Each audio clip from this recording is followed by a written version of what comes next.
Good afternoon, students. Myself, Dr.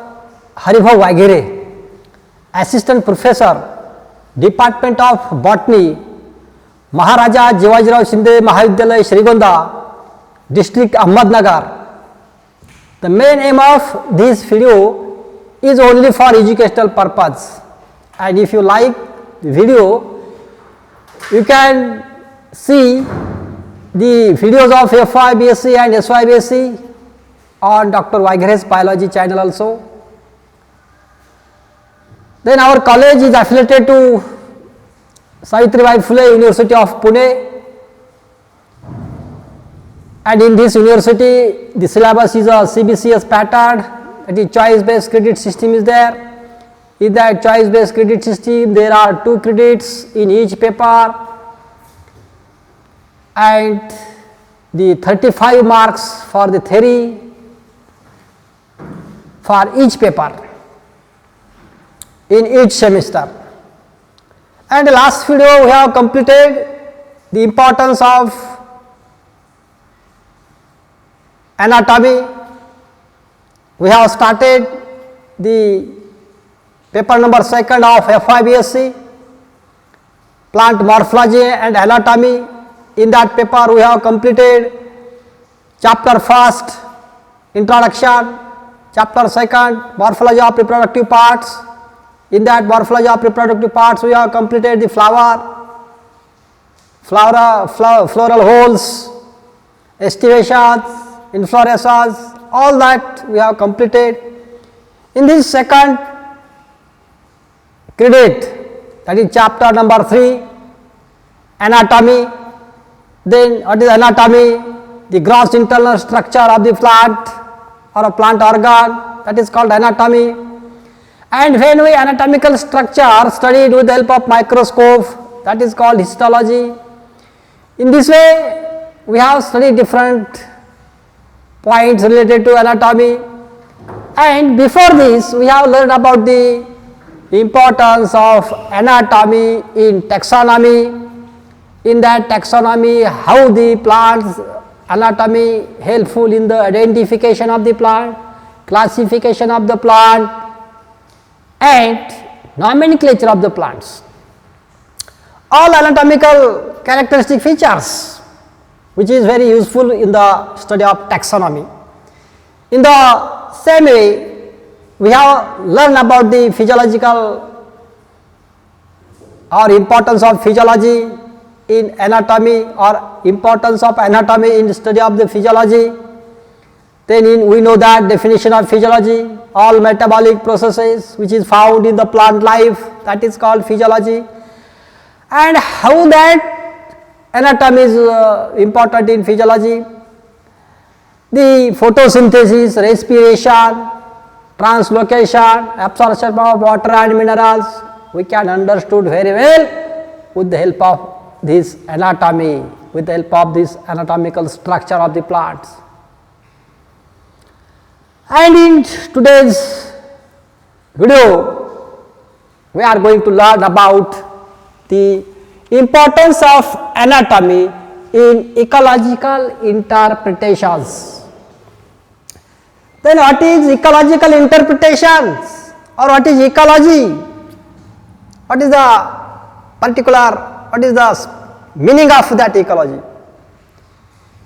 Oikos, O-I-K-O-S means oikos, that is a house.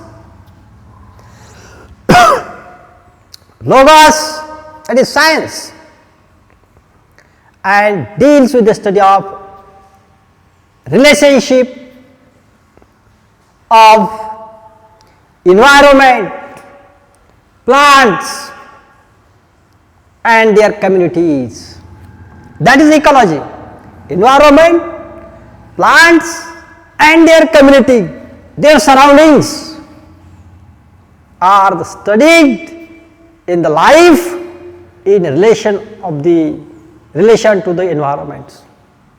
Environment and their surroundings, their factors, plants, different communities, that is called ecology. And ecological study are concerned with the study of different aspects of the environment in relation with the plant. Environmental pollution, example soil erosion. Pollution is a very dangerous impact on the life of the plant, very harmful impact on the life of the plant. Soil erosion also lose the crop productivity, nutrients, they are removed when soil erosion is there. Then conservation status. Conservation is a very important role in ecology. Then plant adaptation, how plants are adapted, which is the structural changes are found in the plants. Then adaptation in relation with their surroundings. Then interrelationship of plants with their other groups of the organisms.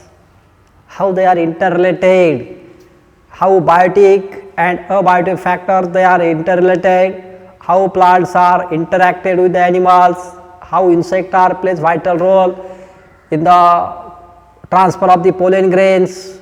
Means there are some animals that are also helpful in the plant life for the pollination. There are some insects, they transfer the pollen grains from anther to the stigma. In this way animals also plays very vital role. In this way living thing is also important, animals also important, abiotic factor, that is water. Water is also responsible for the pollination also.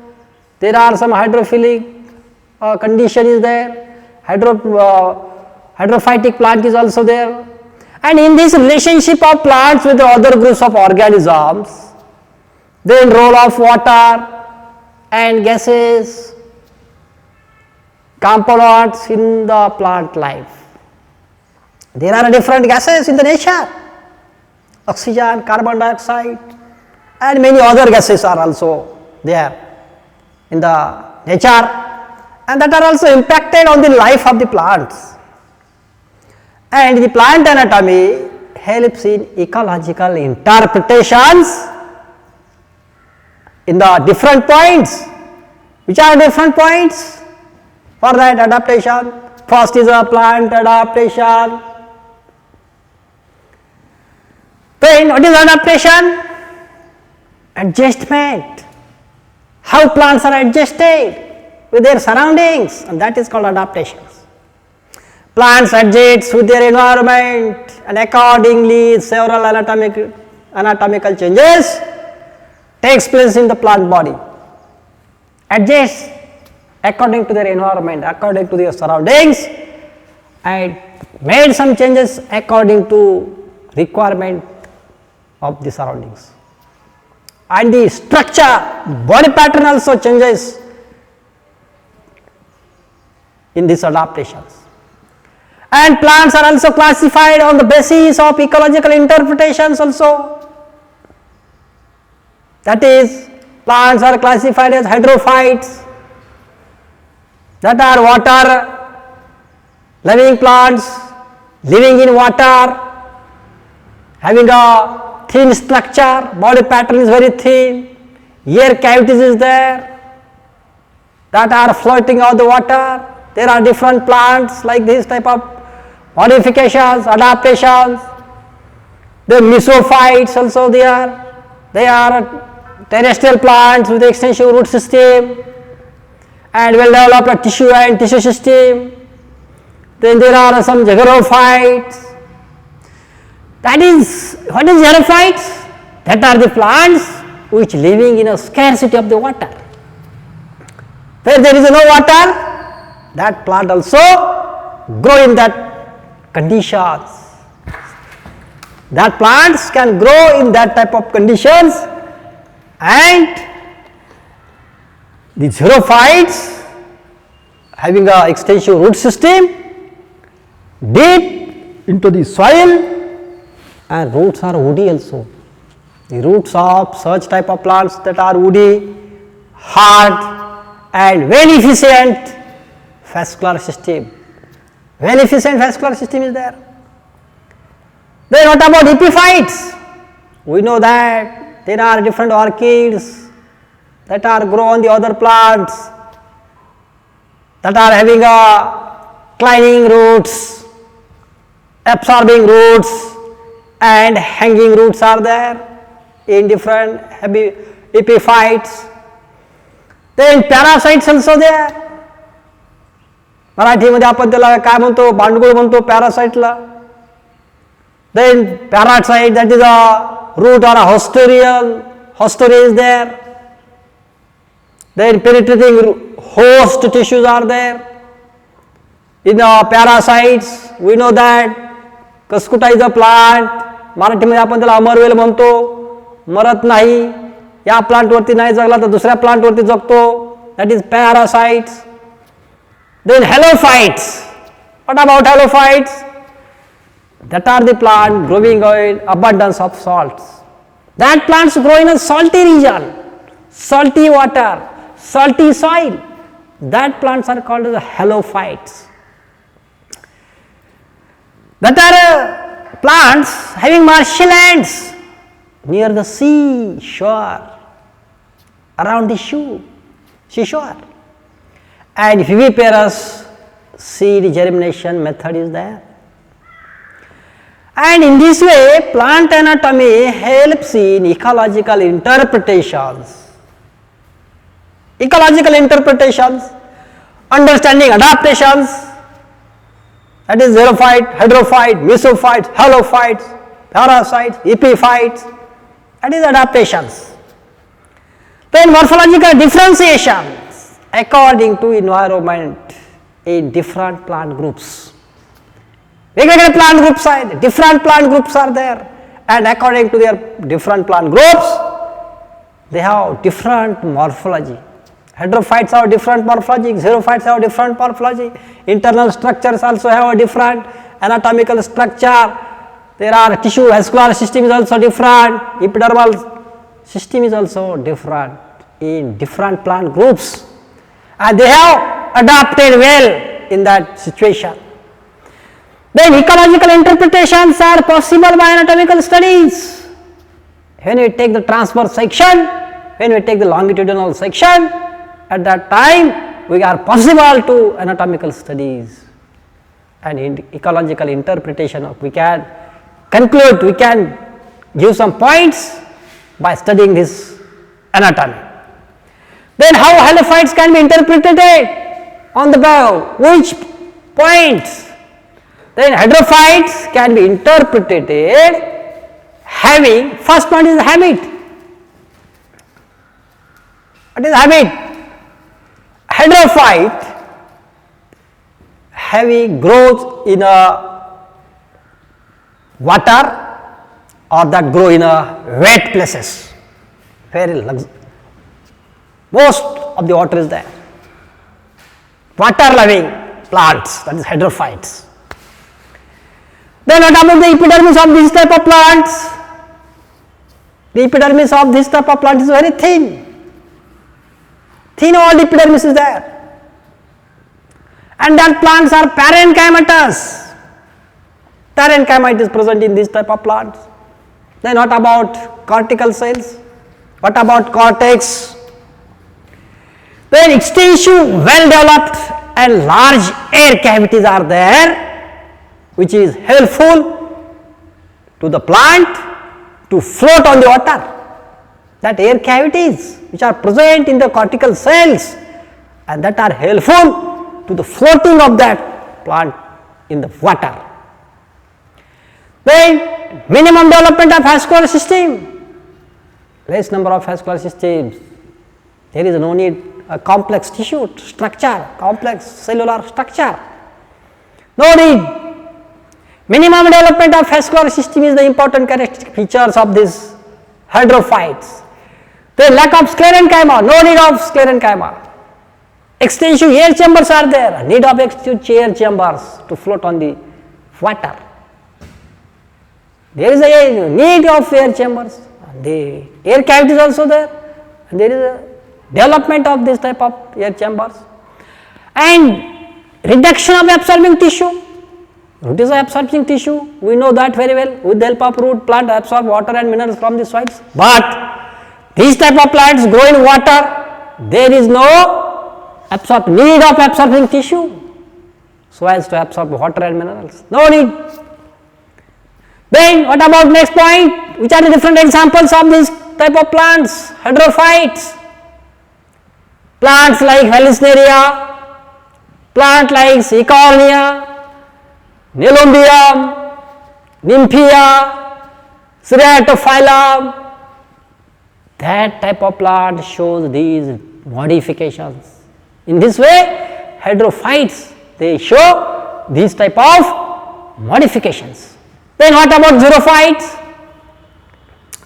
And xerophytic plants may also be interpreted by giving different points. In which type of epidermis is found in xerophytes? What about epidermis in xerophytes? The epidermis of xerophytic plants is thick with thick cuticle. What is a xerophyte? That are the plant which grow in less water condition. There is no water is there, and they have to adapt their environment or ecological conditions, and therefore that plant adapted by changing different structures. Then epidermis, there is a thick epidermis, do not loss of the water, don't lose the water. Thick cuticle is there, cuticle is very thick. Then presence of sunken stomata, stomata that are present but it is sunken, coli. Then extension sclerenchyma is there, and reduced size of the leaf. The size of leaf is a very less, no transpiration, less amount of water loose from the leaf area. Then water storage capacity in mucilaginous or latex tissue. That is the important characteristic features.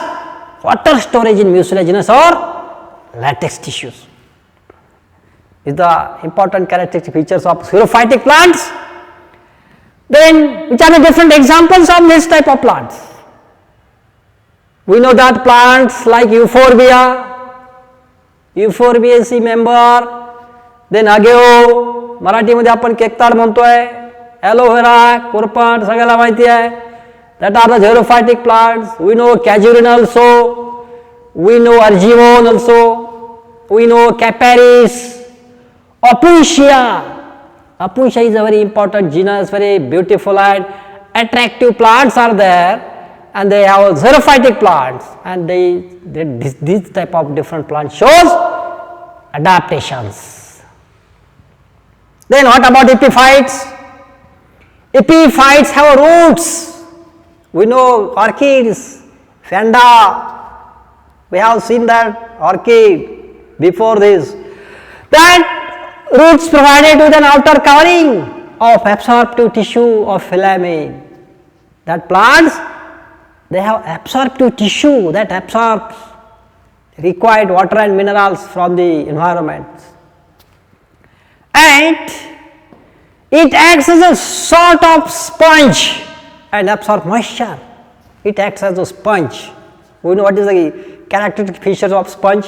It absorbs more water. Then it acts as a sponge and absorb moisture from the surrounding air and water, trickling down the roots, which is the example of this type of epiphytes. Now we have discussed about that is Vanda, Dendrobium, and many other orchids are there of this type of epiphytic plants. Then what about halophytes? Halophytes also have a respiratory pneumatophores, having a pores for exchange of gases. That pneumatophores, they have exchange they have pneumatophores to exchange different gases. The leaves of that type of plants are succulent, and the epidermis is thick walled, strongly cutinized, strong cutinized structure is there. Then mesophyll is without intercellular spaces, and which is the example of these halophytes, that is Avicennia, Rhizophora, Soneraceae, that are the different mangroves plants that are found around the seashore, and in this way there are different xerophytic plants, halophytic plants we have studied today. In this way, in today's video we have learned about the importance of plant anatomy in ecological interpretations. In ecological interpretations we have studied the different environmental pollutions, that is soil erosion, soil pollution is also there due to different fertilizers, artificial fertilizers, then plant adaptations, then their conservation strategy, and which are different hydrophytes, mesophytes, xerophytes, epiphytes, parasites and halophytes. Now we have discussed in this video. I am very thankful for watching this video, and if you like this video, share, comment, and if you want to give some suggestions, you can suggest some points. Thank you.